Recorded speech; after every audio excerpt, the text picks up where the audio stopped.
एक पंडित जी थे। वे रोज घर घर जाकर भागवत गीता का पाठ करते थे। एक दिन उन्हें एक चोर ने पकड़ लिया और कहा, तेरे पास जो कुछ भी है मुझे दे दे। तब पंडित जी बोले, बेटे मेरे पास कुछ नहीं है। तुम एक काम करना, यहीं पड़ोस के घर जाकर गीता का पाठ करता हूँ, वो जजमान बहुत दानी है। जब मैं कथा सुना रहा हूँगा तुम उनके घर जाकर चोरी कर लेना।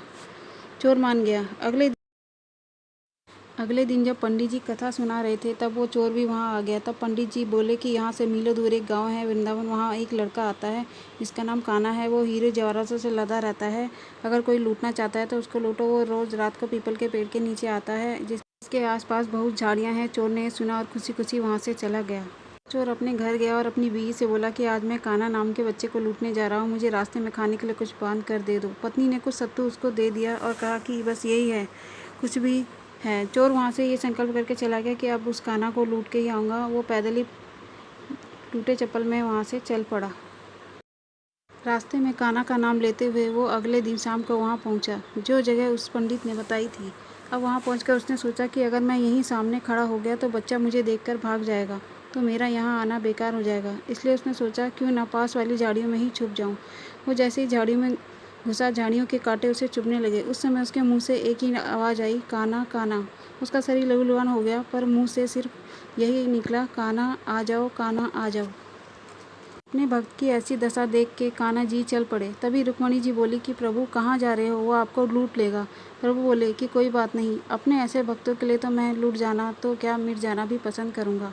ठाकुर जी बच्चे के रूप में बना के आधी रात को वहाँ आए। वो जैसे ही पेड़ के पास पहुँचे, चोर एकदम बाहर आ गया और उन्हें पकड़कर बोला, ओ कान्हा, तूने मुझे बहुत दुखी किया है। अब ये चाकू देख रहा है ना, अब चुपचाप अपने सारे गहने मुझे दे दे। कान्हा जी ने हंसते हुए उसे सब कुछ दे दिया।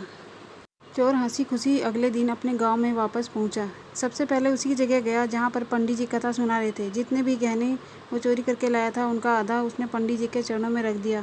जब पंडित जी ने पूछा कि ये क्या है, तब उसने कहा, आपने ही मुझे इस कान्हा का पता दिया था, मैं उसको लूट के आया हूँ और ये आपका हिस्सा है। पंडित जी ने सुना तो यकीन ही नहीं हुआ। मैं बोले कि मैं इतने सालों से पंडिताई कर रहा हूँ, वो मुझे आज तक नहीं मिला, तुम जैसे पापी को कहाँ से मिलेगा। चोर के बार बार कहने पर पंडित जी बोले कि चल मैं भी चलता हूँ तेरे साथ वहाँ पर, मुझे भी दिखा कि कान्हा कैसा दिखता है। और वो दोनों चल दिए। चोर ने पंडित जी को कहा कि आओ मेरे साथ यहाँ पे छुप जाओ। दोनों का शरीर लहूलुहान हो गया। मुंह से बस एक ही आवाज़ निकली, कान्हा कान्हा आ जाओ।